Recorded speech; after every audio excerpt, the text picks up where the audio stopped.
আসসালামু আলাইকুম রহমতুল্লাহি ওবরাকাতু। আলহামদুলিল্লাহ ওয়াহদা ওয়াসসালাতু ওয়াসসালামু আলা মাল্লা নবিয়্যা বা'দা আম্মা বা'দ। সুপ্রিয় দর্শক শ্রোতা ভাই বোন, মূর্তি এবং ভাস্কর্য এ দুটো এক নাকি ভিন্ন জিনিস? ইসলামী শরিয়ার দৃষ্টিতে মূর্তি স্থাপন আর ভাস্কর্য স্থাপনের মধ্যে বিধানগত কোনো পার্থক্য আছে কি নেই? সম্প্রতি ভাস্কর্য স্থাপনকে ঘিরে আমাদের দেশে অনেকগুলো প্রশ্নের জন্ম নিয়েছে। সে প্রশ্নগুলোর উত্তর আমরা আগে জানবো, এরপরে ভাস্কর্য স্থাপন বিষয় ইসলামী শরিয়াতে কি বলা আছে, কোরআন এবং হাদিসে কি বলা আছে, সে বিষয়টি জানার চেষ্টা করবো ইনশাআল্লাহ তাআলা। প্রিয় দর্শক, আমাদের দেশের এক শ্রেণীর মানুষ দাবি করছেন যে মূর্তি বলা হয় যা পুজো অর্চনা তথা উপাসনার উদ্দেশ্যে নির্মাণ করা হয়েছে, স্থাপন করা হয়েছে সেটিকে, আর যা পুজোর উদ্দেশ্যে স্থাপিত হয়নি বরং নিছক সৌন্দর্য এবং নান্দনিকতার জন্য স্থাপিত হয়েছে তা হলো ভাস্কর্য। এ শ্রেণীর লোকদের দাবি হলো অতএব মুসলমানদের জন্য কোনো মূর্তি স্থাপন করা এটা জায়েজ নেই, যেহেতু সেটি শিরকের উদ্দেশ্যে স্থাপিত হয়েছে, কিন্তু ভাস্কর্য স্থাপন করা জায়েজ যেহেতু সেটি শিরকের উদ্দেশ্যে নির্মিত বা স্থাপিত হয়নি। এই যে মূর্তি এবং ভাস্কর্যের মধ্যে সংজ্ঞাগত একটি পার্থক্য দেখানো হলো, এই পার্থক্য তারা কোথায় পেয়েছেন তারাই ভালো বলতে পারেন। তবে বাংলা একাডেমির অভিধান বলছে ভাস্কর্য বলা হয় কোনো প্রস্তর তথা পাথর খোদাই করে যদি কোনো আকৃতি বা মূর্তি বা কোনো কিছু নির্মাণ করা হয় সেটিকে। আর মূর্তি এটি হিন্দু ধর্মে যদিও প্রতিমাকে বোঝানো হয়, কিন্তু সাধারণ অর্থে মূর্তি বলতে কোনো অবয়ব বা আকৃতি তৈরি করাকে মূর্তি বলা হয়। তাহলে আমরা এটুকু বুঝলাম যে মূর্তি হলো যে কোনোভাবে নির্মিত কোনো মানুষ বা কোনো প্রাণীর আকৃতি বা অবয়ব, আর ভাস্কর্য হলো পাথর, ওয়াল কিংবা কোনো পাহাড় খোদাই করে যা নির্মাণ করা হয় সেটি। তাহলে যে ভাস্কর্যের মধ্যে কোনো প্রাণীর ছবি, কোনো মানুষের ছবি বোঝা যায় পরিষ্কারভাবে, সেটি ভাস্কর্য, এবং একই সঙ্গে মূর্তিও, যেহেতু সেখানে আকৃতি এবং অবয়ব পরিষ্কারভাবে বোঝা যাচ্ছে। আমরা সবাই কম বেশ জেনে থাকবো যে মূর্তিকে ইংরেজিতে বলা হয় স্ট্যাচু, আর ভাস্কর্যকে ইংরেজিতে বলা হয় স্কাল্পচার। সারা বিশ্বের সবচেয়ে নামকরা মূর্তিগুলোর একটি হলো স্ট্যাচু অব লিবার্টি, যেটি আমেরিকাতে রয়েছে। আমরা জানি যে সেই স্ট্যাচু যার অর্থ হলো মূর্তি, সেখানে কেউ পুজো করতে যায় না, উপাসনা করতে যায় না, অর্চনা করতে যায় না, সেটা নিছক সৌন্দর্য এবং নান্দনিকতার জন্যই তৈরি করা হয়েছে। তারপরেও কিন্তু সেটাকে স্ট্যাচু অব লিবার্টি অর্থাৎ মূর্তি বলা হচ্ছে, সেটা কিন্তু স্কাল্পচার বলা হচ্ছে না। তার মানে বোঝা গেল যে ভাস্কর্য হলো সেটি আর মূর্তি নয়, এমনটি সঠিক নয়। যদি তাই হতো তাহলে এটাকে স্ট্যাচু অব লিবার্টি বলা সঠিক হতো না। যারা বাংলাদেশে বিভিন্ন জায়গায় ভাস্কর্য স্থাপন করার সপক্ষে, তাদের একটা যুক্তি হলো যে ভাস্কর্য স্থাপন না হলে আমাদের মধ্যে চেতনা কিভাবে সঞ্চারিত হবে, কিভাবে আমরা মুক্তিযুদ্ধের চেতনাকে ধারণ করব। তাদের কাছে আমরা বিনীতভাবে প্রশ্ন রাখতে চাই, সারা বিশ্বে যে মানুষটির আদর্শ সবচেয়ে বেশি পরিমাণে চর্চা হয়ে থাকে, যার চেতনাকে সবচেয়ে বেশি সংখ্যক মানুষ সবচেয়ে শক্তিশালী এবং বলিষ্ঠভাবে ধারণ করে এখনো রেখে আছে, যুগ যুগ ধরে, শতাব্দীকে শতাব্দী ধরে রেখে আছে, তিনি হলেন মুহাম্মদ রাসূলুল্লাহ সাল্লাল্লাহু আলাইহি ওয়াসাল্লাম। পৃথিবীতে মুসলিমরা তার কয়েকটি স্ট্যাচু বা মূর্তি নির্মাণ করেছে, ভাস্কর্য নির্মাণ করেছে। প্রিয় দর্শক, এখান থেকে পরিষ্কারভাবে বোঝা গেল যে কোনো চেতনাকে ধারণ করবার জন্য সেই চেতনা সংশ্লিষ্ট ভাস্কর্য তৈরি করতে হবে, নির্মাণ করতে হবে, এই যুক্তি একেবারেই খোঁড়া যুক্তি। বরং বহু ভাস্কর্য পৃথিবীতে এখনো আছে, যে ভাস্কর্যগুলো যাদের রয়েছে তাদের সম্পর্কে মানুষ জানেও না। চেতনা ধারণ করা তো অনেক পরের কথা। যারা ভাস্কর্যকে বাংলাদেশের আনাচে কানাচে ছড়িয়ে দিতে চান, স্থাপন করতে চান, তাদের আরেকটি যুক্তি হলো যে অনেক মুসলিম দেশেও তো ভাস্কর্য রয়েছে, কই তাদের তো কোনো সমস্যা হচ্ছে না। ইন্দোনেশিয়া মুসলিম দেশ, সেখানে অনেক ভাস্কর্য রয়েছে, তাহলে আমাদের দেশে সে ভাস্কর্য থাকলে সমস্যা কোথায়? হুজুররা কেন বাধা দিবেন? এর উত্তর হলো যে ইন্দোনেশিয়াতে কোনো কোনো রাজ্যে ইসলামী শরিয়া পর্যন্ত চালু আছে। আপনি কি সেটিকে বাংলাদেশে আমদানি করার, সেটাকে বাংলাদেশে চালু করার সপক্ষে অবস্থান নেবেন? নিশ্চয়ই নেবেন না। তাহলে যে সমস্ত তথাকথিত প্রগতিশীল বন্ধুরা, যারা মুসলিম দেশগুলোর কোনো বাজে দৃষ্টান্ত থাকলে সেটিকে আমাদের দেশে আমদানি করার কথা বলে, সে দেশগুলোর কোনো ভালো দৃষ্টান্ত থাকলে সেটিকে আমদানি করার কথা তো কখনো বলেন না। এখান থেকে বোঝা গেল তারা সুস্পষ্টভাবে সুবিধাবাদিতার অবস্থানে রয়েছেন, স্বার্থপরতার অবস্থান রয়েছেন।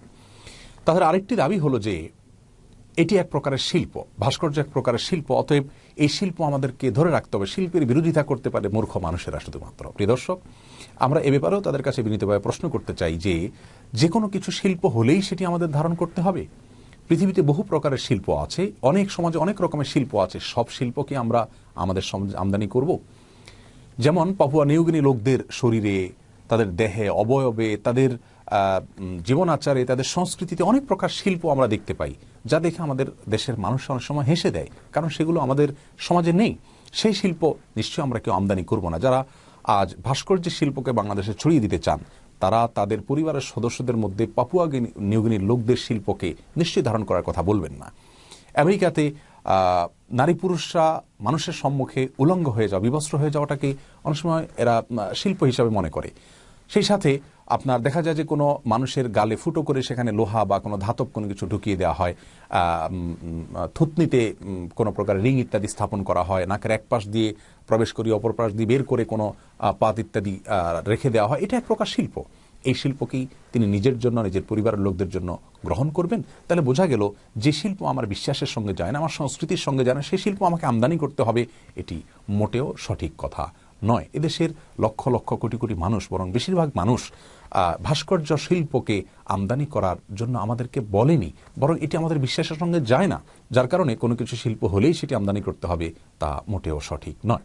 যারা ভাস্কর্য নির্মাণ এবং স্থাপনকে জায়েজ মনে করেন, তারা কোন হাদিস থেকে কিছু উদ্ধৃতি পেশ করে থাকেন। তার মধ্যে থেকে একটি হলো আয়েশা রাদিয়াল্লাহু তাআলা আনহার ঘটনা। আমরা জানি সহিহ বুখারীতে বর্ণিত হয়েছে, আয়েশা রাদিয়াল্লাহু তাআলা আনহা তিনি ছোট ছিলেন, তার বাসায় খেলনার পুতুল ছিল, তিনি তার বান্ধবীদের সাথে সেই পুতুল দিয়ে খেলা করতেন। প্রিয় নবী সাল্লাল্লাহু আলাইহি সাল্লাম সেটিকে অনুমোদন করেছেন, কখনো তিনি বাধা দেননি। তাদের দাবি হলো নবী সাল্লাল্লাহু আলাইহি সাল্লামের বাসায় যদি পুতুল থাকতে পারে, তাহলে সে পুতুলেরই বড় আকৃতির পুতুল, সেটি বাহিরে থাকতে অসুবিধা কোথায়? এর উত্তর হলো, ছোট বাচ্চাদের জন্য খেলনা হিসাবে পুতুল রাখা জায়েজ। হাফেজ ইবনে হাজার আসকালানি রাহিমাহুল্লাহ, যিনি সহিহ বুখারীর সবচেয়ে বড় ব্যাখ্যাতা এবং সবচেয়ে বড় ব্যাখ্যা গ্রন্থ ফাথুল বারীর রচয়িতা, তিনি সেখানে লিখেছেন এই হাদিসের ব্যাখ্যায় যে এখানে উদ্দেশ্য হলো বাচ্চা হিসাবে আমাদের আয়েশা রাদিয়াল্লাহু তাআলা আনহা, শিশু হিসাবে আমাদের আয়েশা রাদিয়াল্লাহু তাআলা আনহা এটা দিয়ে খেলা করেছেন, এটা তার জন্য জায়েজ রয়েছে। কিন্তু বড়দের জন্য এটিকে স্থাপন করা, সম্মান করা বা সম্মানজনকভাবে এটিকে প্রদর্শন করা জায়েজ নয়। তাফসিরে কুরতুবীতে সূরা সাবার 13 নম্বর আয়াতের ব্যাখ্যায় ইমাম কুরতুবী রাহিমাহুল্লাহ অনেক মুফাসসিরদের মত হিসাবে এটি উল্লেখ করেছেন। তিনি উল্লেখ করেছেন যে আয়েশা রাদিয়াল্লাহু তাআলার ঘটনাটি বাচ্চাদের জন্য খাস। অতএব একটি বিশেষ বা এক্সেপশন ঘটনাকে সাধারণ বিধান হিসাবে বর্ণনা করা বা সেটার উপর ভিত্তি করে সাধারণ বিধান আরোপ করা কোনো অবস্থাতে যুক্তিসঙ্গত নয়। কারণ এ ধরনের পুতুল ইত্যাদি এগুলো সম্মানজনকভাবে স্থাপন করা, রাখা বাসায়, বাসার বাইরে, সে বিষয়ে পরিষ্কারভাবে নিষেধাজ্ঞা বর্ণিত হয়েছে বেশ অনেকগুলো হাদিসে। সেই সাথে আরেকটি দলিল তারা পেশ করে থাকেন, তা হলো সিরাতে ইবনে হিশামে নাকি উল্লেখ রয়েছে যে আমাদের প্রিয় নবী সাল্লাল্লাহু আলাইহি সাল্লাম মক্কা বিজয়ের পর কাবায় অবস্থিত 360টি মূর্তি অপসারণের নির্দেশ দিলেও সেখানে মারিয়াম আলাইহিস সালামের একটি ছবি বা আকৃতি ছিল, অবয়ব ছিল, সেটাকে তিনি সরাতে নাকি নিষেধ করেছেন। এই বর্ণনা সম্পর্কে সুস্পষ্ট বক্তব্য হলো যে এই বর্ণনা সম্পূর্ণ ভিত্তিহীন এবং বানোয়াট। ইবনে হিশামের মূল গ্রন্থে এটি নেই। কোন একজন ইংরেজি অনুবাদক এটিকে প্রবেশ করিয়ে দিয়েছেন। যে বর্ণনা থেকে এটি পাওয়া যায়, সেই বর্ণনার যে সূত্র চেইন, সেটি গবেষণা করে ওলামায়ে কেরাম বলেছেন সেটি সম্পূর্ণ বানোয়াট এবং ভিত্তিহীন। আমরা জানি ইসলামী শরীয়তের গুরুত্বপূর্ণ কোনো বিষয় প্রমাণ হওয়ার জন্য কোরআনে কারীম এবং রাসূল কারীম সাল্লাল্লাহু আলাইহি ওয়াসাল্লাম থেকে বর্ণিত বিশুদ্ধ সূত্রে হাদিসের প্রয়োজন, যা এখানে বিদ্যমান নয়। তৃতীয়ত আরেকটি দলিল উল্লেখ করা হয় যে কোরআনে কারীমের সূরা সাবা 13 নম্বর আয়াতে আল্লাহ রাব্বুল আলামিন ইরশাদ করেছেন, ইয়ামালুনা লাহু মা ইয়াশাউ মিন মাহারিব ওয়া তামাসিল ওয়া জিফানিন কাল জাওয়াবি কুদুরির রাসিয়াত। অর্থাৎ সুলাইমান আলাইহিস সালামের অনেকগুলো জিন ছিল, যে জিনরা তার চাওয়া অনুযায়ী, নির্দেশ অনুযায়ী তার জন্য অনেক কিছু নির্মাণ করত। তার মধ্যে থেকে একটা ছিল তামাসিল। তামাসিল মানে হলো সুরত বা আকৃতি, অবয়ব, এটা নির্মাণ করত। এর দ্বারা তারা বোঝাতে চান যে সুলাইমান আলাইহিস সালাম একজন নবী হয়ে তিনি যদি জিনদেরকে দিয়ে আকৃতি, অবয়ব তথা ভাস্কর্য নির্মাণ করতে পারেন, তাহলে আমাদের করতে বাধা কোথায়? এর তিনটি উত্তর রয়েছে। সর্বপ্রথম উত্তর হলো যে আমরা জানি অন্য নবীদের শরীয়ত আর আমাদের প্রিয় নবী সাল্লাল্লাহু আলাইহি ওয়াসাল্লামের শরীয়ত এক নয়। পূর্বের যুগের নবীদের শরীয়তে অনেক কিছু জায়েজ ছিল যা আমাদের জন্য জায়েজ নয়।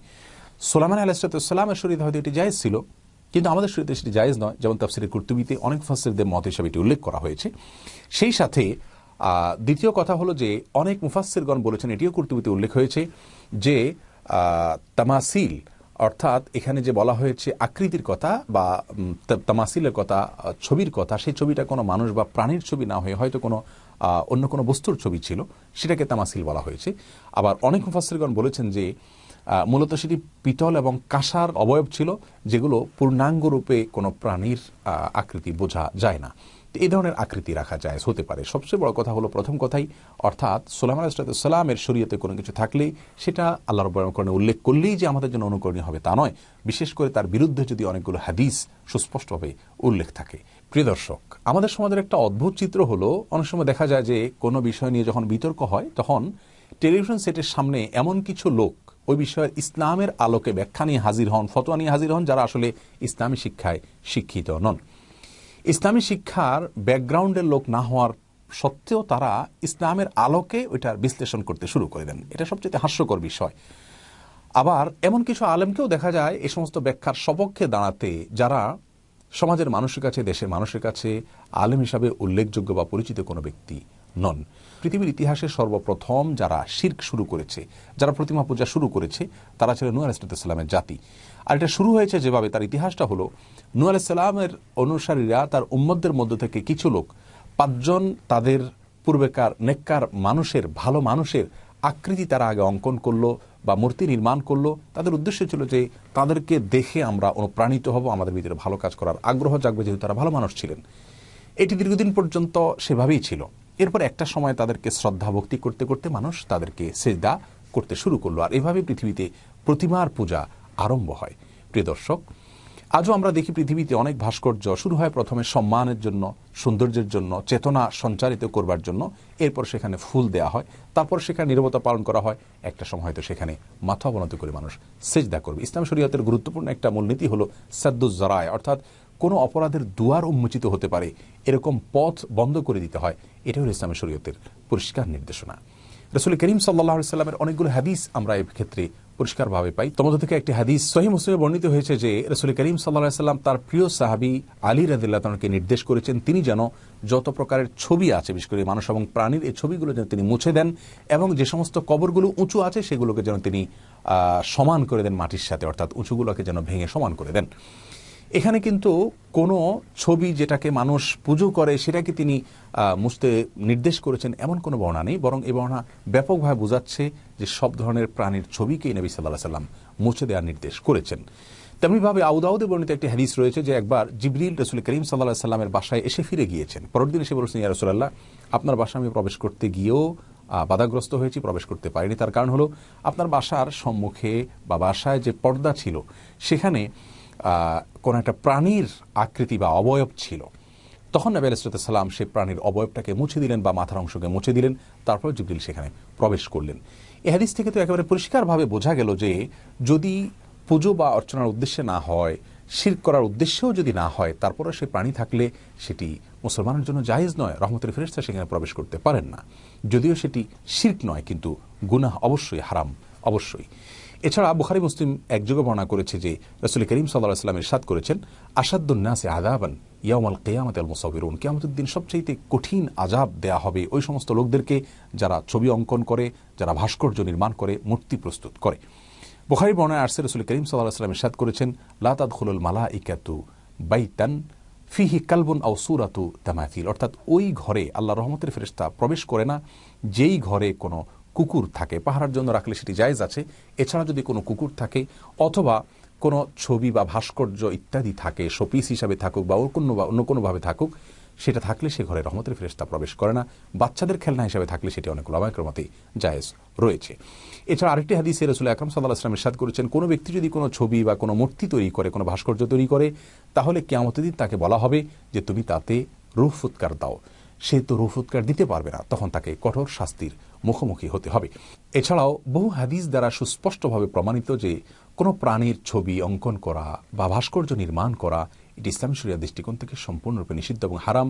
যা নির্মাণ করা, অঙ্কন করা হারাম, তা প্রদর্শন করা এবং স্থাপন করা অবশ্যই হারাম হবে।